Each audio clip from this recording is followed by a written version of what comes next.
In 3, 2, 1, go ahead. Good morning. Welcome to the Thurston County Board of County Commissioners work session for Thursday, May 13, 2021. It is 11:32 a.m. My name is Ty Menser, Chair of the Board. We have Vice Chair Commissioner Gary Edwards and Commissioner Carolina Mejia, County Manager Amira Chavez, Assistant County Manager Robin Campbell, Jennifer Davis, our Thurston County Community Planning, Economic Development Planning Manager. It's a mouthful. And looks like we have Stephen Bramwell from WSU Extension and Andrew DeFobis from our CPED team as well. And the topic today is community-driven review of agriculture policies and programs, a topic of great community interest. We have only half an hour slated. Public can attend on our YouTube channel, and a conference line is available at 360-252-9020. The PIN there is 1234. I will hand this to the county manager to frame today's brief topic discussion. Thank you, Commissioners. No decisions are expected from you today. This is an informational briefing. And you will hear is the results of the 2021 Community Agriculture Survey. And also you will hear how that is going to perhaps evolve into some recommendations when the staff is going through the process of updating the Development Code docket number CPA number 16, which is the agriculture policies and programs. So it's a little bit of both information as well as how fund the synergies as to how the Development Code docket item will be also utilizing this to go through that process. Jennifer? Thank you, County Manager. Thank you, Commissioners. Good morning, Jennifer Davis, Community Planning Manager. And it is a brief briefing. I'm going to run through a PowerPoint. I'll go as fast as possible, leave questions, but the good thing about projects of this size and scope is that we can have the opportunity to have project check-ins with the board so that you know what we're doing, we know what you want us to be doing, and everybody is aligned on expectations. So I'm gonna share my screen and just run through. Can everybody see that? Yeah. That's good. We'll run through the PowerPoint. You have a copy of this in your packet, as well as a copy of the report with the final survey results, which I'll go over briefly in this presentation. So the drivers of this project, which does have a long name, Community-Driven Review of Agriculture Policies and Programs, the community-driven being the key piece that was put in purposefully.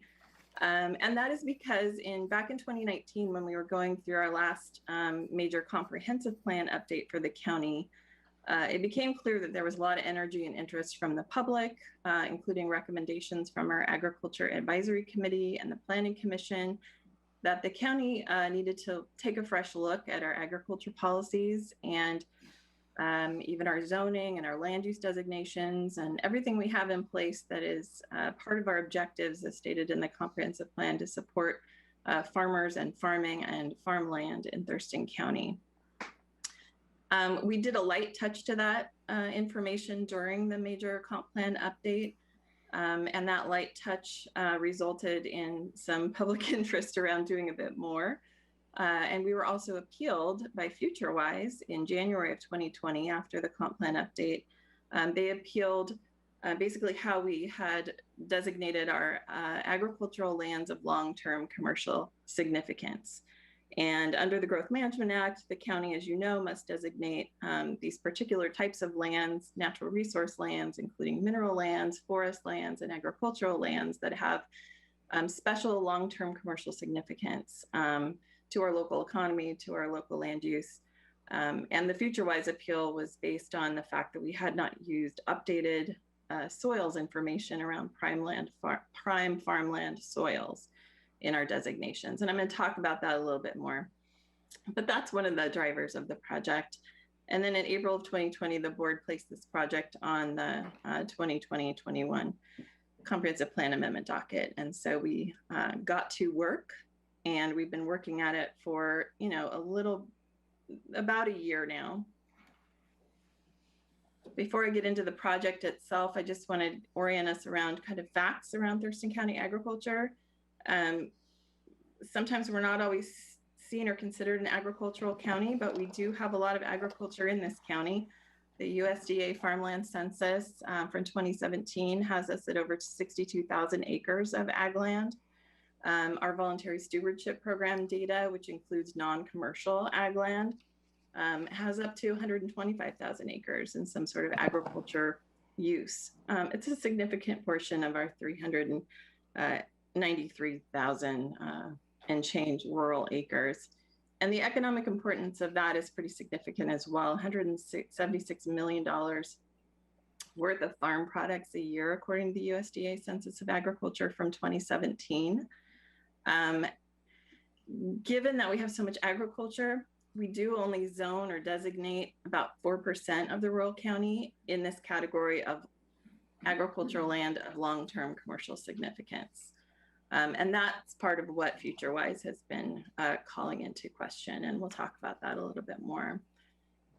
We're also facing continued farmland loss. We lost about 19% of our farmland between 2012 and 2017, just in that 5-year period. And looking at the numbers going forward, the trends show that we should anticipate continued loss with population growth and development of our rural area. The good news is that we have programs in place to help protect farmland and keep it in farming. We have almost 39,000 acres enrolled in our open space tax programs, which provide tax relief to farmers who are doing active agriculture. The assessor's office has the current use program. The board has its open space tax program for ag land, and folks do take advantage of those programs. We also have 5,700 acres in some sort of permanent protection. Open space tax program is not a permanent program. You can come out of that program when you're done using it and done farming, but we do have 5,700 acres in permanent protection through our other incentive programs, including our transfer of development rights program, conservation futures, and our purchase of development rights program, which was active in the 90s when we purchased almost 1,000 acres of farmland in the Nisqually Valley. So the major components of this project have been, for the past year, scoping. What are the priority actions that we need to do things a little better for agriculture and for farmers and for farmland in Thurston County? We've done an analysis of our existing policies and programs and how they line up against other counties in the I-5 corridor and elsewhere. I've been going to the Agriculture Advisory Committee every month since last September, and Commissioner Mejia has been at some of those, and I've been engaging that committee and sort of helping to frame and shape the scope of this project. And then we conducted a community agriculture survey earlier this year, which I'll talk about today. We've also been doing some GIS mapping and analysis of our land use around agriculture and our zoning to make sure we are using the updated soils data in any future decisions. But now we're at the point of we need to kind of get down to business, identify priority action items, then we can take forward to the next steps of the process, which are actually developing amendment proposals, either for our land use, our policies, our codes, or our programs. Those proposals will be taken through public review, stakeholder review, ag committee review, and then eventually through the legislative process with the Planning Commission and the board.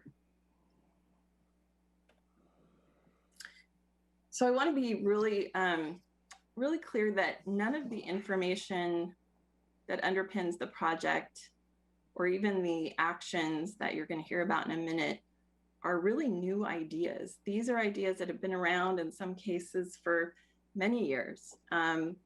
This project is acting as a vehicle to kind of bring all these ideas together and move forward with them in some sort of actionable way. And some of the sources of data are on the screen, but they include a working land strategic plan done by a previous ag committee in 2010, the Sustainable Thurston project, which had some recommendations around agriculture, work done by the Voluntary Stewardship Program, obviously our own comprehensive plan, Chapter 3, and the goals, policies, and objectives in there, and other sources of information from our partner agencies, Thurston Conservation District, WSU Extension, federal programs and the like.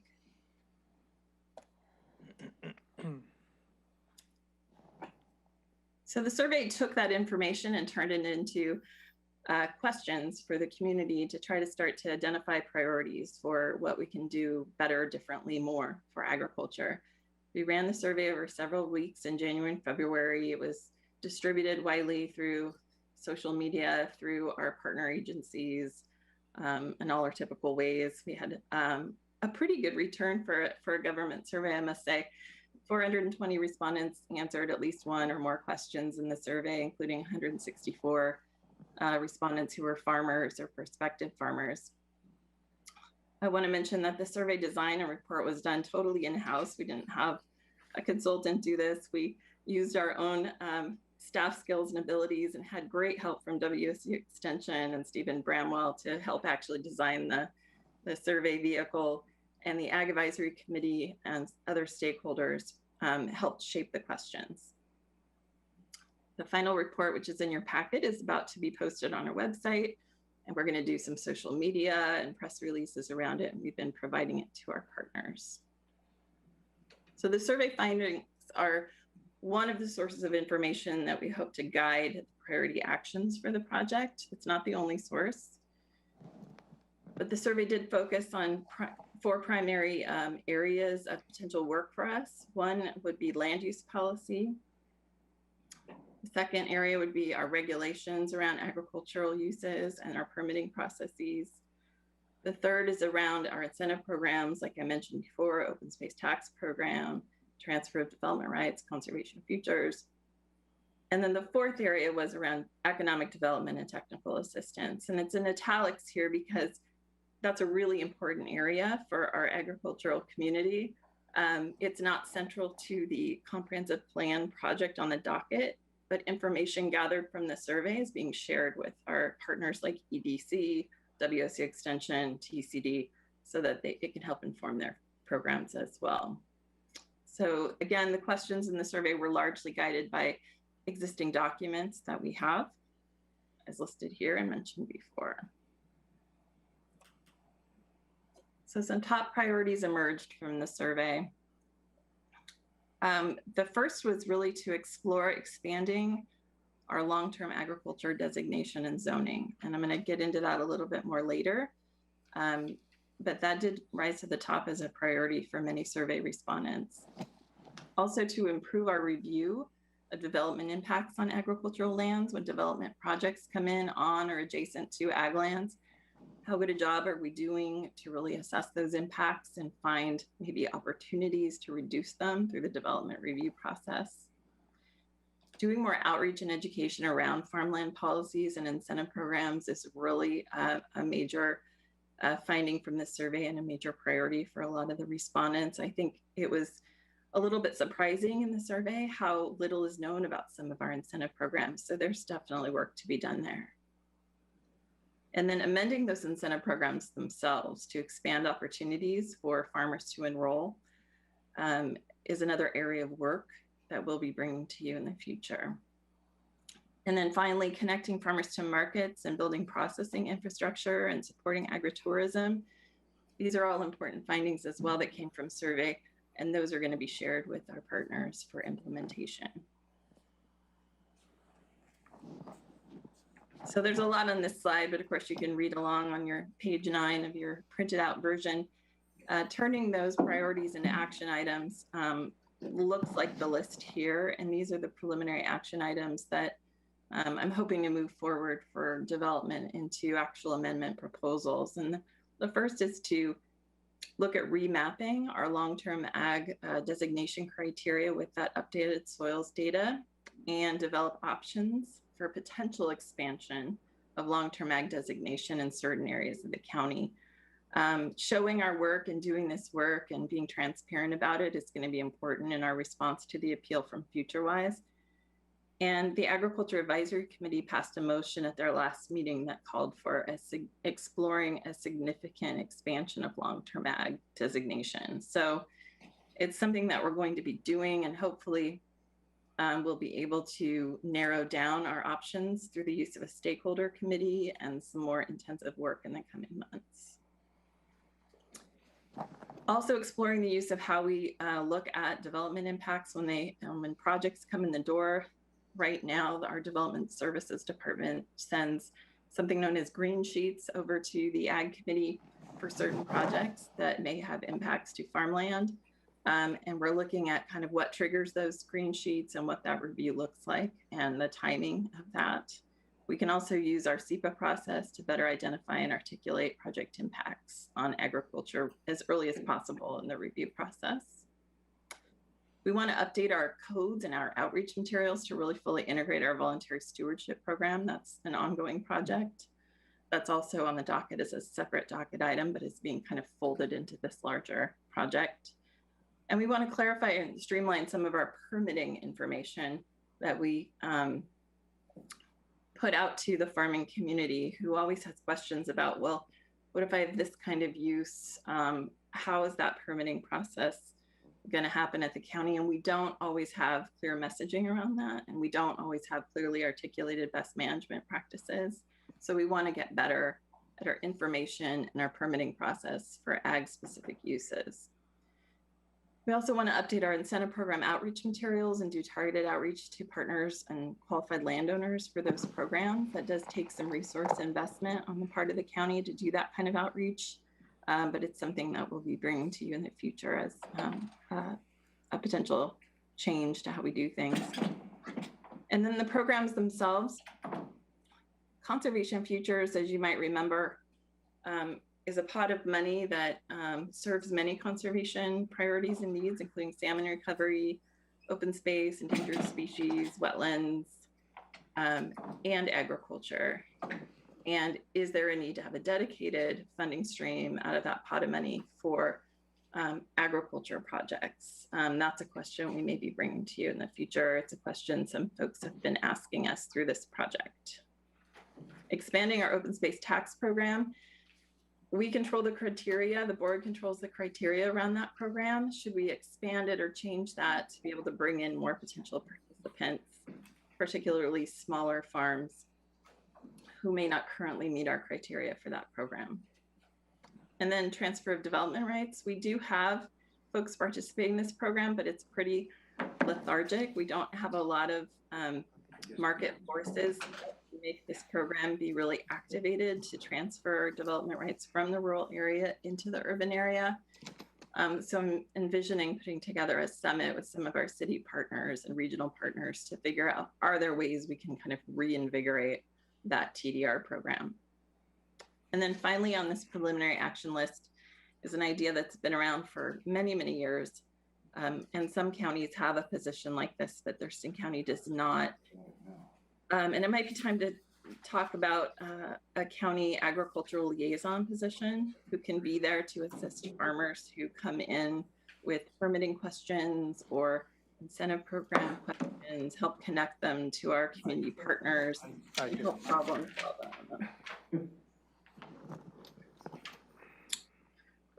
Really quickly, I want to take a quick closer look at the long-term ag analysis we're doing.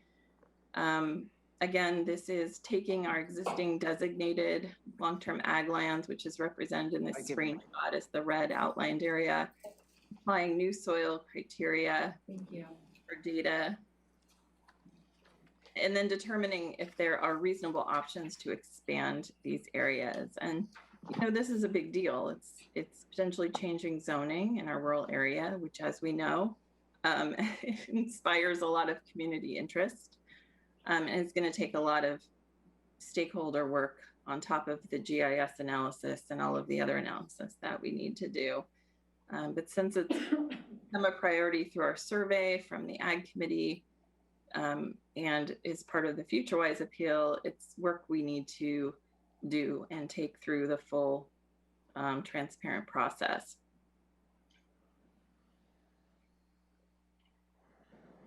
So next steps, you know, I'm happy to answer questions about any of these preliminary actions or sort of the trajectory of the project today. Hopefully get the board's support to continue to move forward with these preliminary action items. If there are ones that you immediately have reactions to positively or negatively today, it'd be good to hear about that. But we do plan to move forward with a lot more review, ag committee review, stakeholder group review. And this project will not completely conclude in 2021. Several aspects of it are able to be concluded this year, especially some of the incentive program changes, potentially maybe some of the code changes. Some things may take longer depending on the length of the review process, such as any changes to our long-term ag designations. Anytime we change zoning in the county, it's a very lengthy and careful process. So we want to make sure we take the time necessary to involve the community and make sure we're doing it right. So I think with that, I'll just conclude. It was really fast and rapid, and hopefully it can tee up some questions for you that I'm happy to answer. I do have questions when the time comes, please. Now's the time. Go ahead, Commissioner Edwards. I have questions as well. I'm sure Commissioner Mejia does as well. Referring to your slides and stuff on slides 8 and 9, where it talks about outreach and incentive and streamlining, the permitting process and stuff. It's kind of timely because I just got contacted by a farmer that's got 300 plus acres that he does grain and corn and farmers market and all kinds of stuff on. He's a regular commercial farmer. And he went to convert 23 acres that he bought from a neighbor to enhance his field. And he called me up and said, "What's going on here? They're going to try to charge me $5,000 and do this review and that review. And I won't be able to utilize the property, this spring." And so, I really think this is timely. And Jennifer, would you be the one that I'd put him in touch with if it's obvious it's not much of an incentive for somebody to convert to ag land. So are you the person? I'd love to hear about this person's experience and learn more information about that and see what I can do to connect that person to existing resources. And then at the very least, get informed by that person's experience for how we might have to kind of adjust either our information or permitting processes moving forward. We also hear stories. We have a great relationship with Thurston Conservation District and Sarah Moorhead, the executive director, and she's been great at bringing their experience in the field, working with individual farmers who are trying to navigate through ag permitting processes, and some things that have come up are around conservation actions that farmers want to take and whether there should be a streamlined permit process for those. So all of that is on the table for being looked at under this project, yes. Okay, thank you. Commissioner Mejia? So this is my second time kind of seeing this presentation. So I'll go ahead, Commissioner Menser, if you've got pressing questions. Okay. So something that the Agricultural Advisory Committee was presented on, might have been last year, not sure, but there was a presentation about looking at, I think it was a national group that basically they map out agricultural lands that have like special, like, anyone can do ag anywhere, right? But physically on the map, there are locations where the soils are just so to where you'd always want to protect those as agricultural land, kind of as a baseline starting point.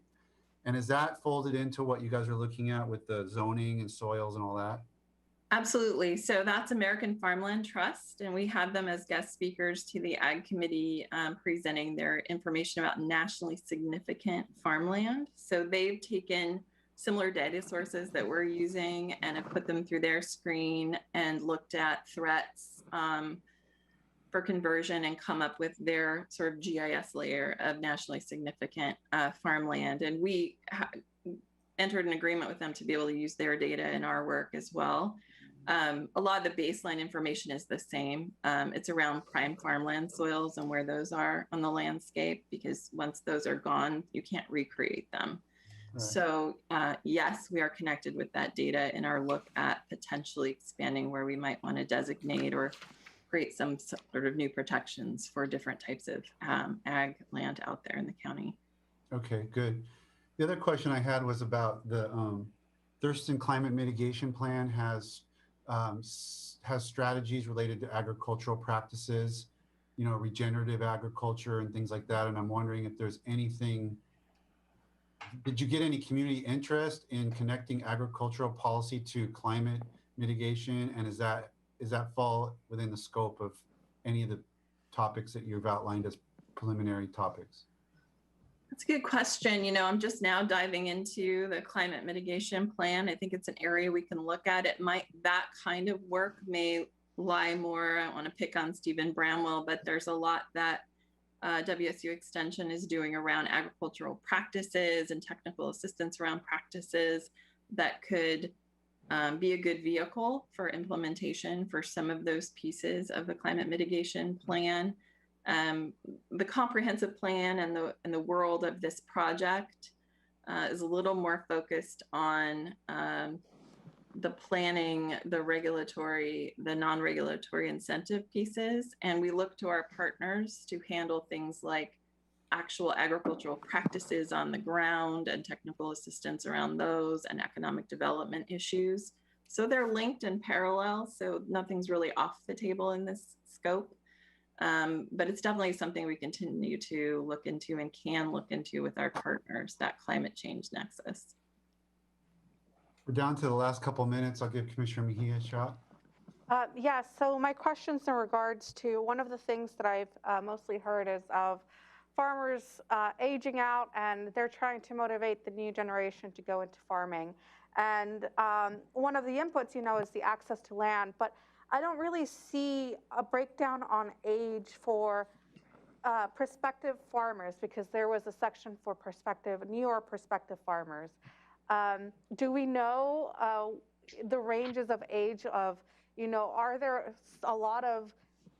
there a lot of interest from younger farmers trying to get into this section? Do we have any data on that? Stephen, you can feel free to jump in if you want. I do know that we do have prospective farmers in Thurston County, and some of them do encounter a lot of issues with being able to access land. Land prices are high. It's sometimes difficult to get long-term leases to do what they want to do on the land. Stephen, did you have data or stats to share? You're muted. I don't believe age was asked of that group. Do you recall? I'd have to go back and look, and I was wondering too if the USDA census data collects information around, age of farmers. It does. Yeah. Okay. We do have a slightly larger, younger population of farmers in the county, so that's probably reflective of being west of the Cascades and maybe closer to urban areas and more smaller farms. It's a good question, and we could certainly probably cross-tabulate some of the results by age within the prospective farmer to get a sense of their needs and learn more about them. And beyond that, I don't keep a database of sort of how many young farmers there are, but we do actively have our farm training programs where we're recruiting and trying to make services available. But I just appreciate the question, because I like you bring our attention to that. We can, I'm sure, do more. Thank you.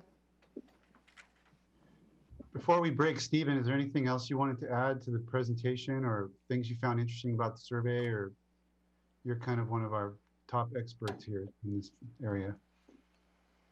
Well, I think that it just needs to be noted how successful the outreach and response rate was on the survey. It can be put to the purposes that the county has for reviewing policy. But Jennifer was really accommodating about integrating information on seeking needs of new farmers and needs around economic development identified. So it's been 5 years since I've done a needs evaluation, and it's very much actionable information. So without going into the details, I just want to say it's a great body of data. It's high quality, and I think both the Ag Committee and WSU Extension and Thurston Conservation District and others can use this, and it's going to help inform some of our work going forward. Great, Josh. A little general, but yeah. Okay, good. Appreciate it. Anything, Josh, you wanted to add? You guys are over time, so I don't want to take too much more. But I did want to say, keep an eye on this. We're going to come back to you early and often on this topic. This is a big one as we're thinking about the vision of our community going forward. So thank you for the hard work that's been done on it. But please let us know if you have any sidebar questions.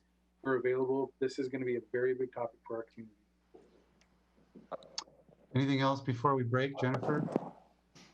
No, just feel free to reach out if you have questions about the survey report. We're going to do some media around it in the next coming couple days. So it'll be talked about probably more broadly in the community, but just thank you for your ongoing support of the project and ask questions whenever you need to. Commissioners, county manager? Yep, thank you. Thank you. All right, we're adjourned. You guys.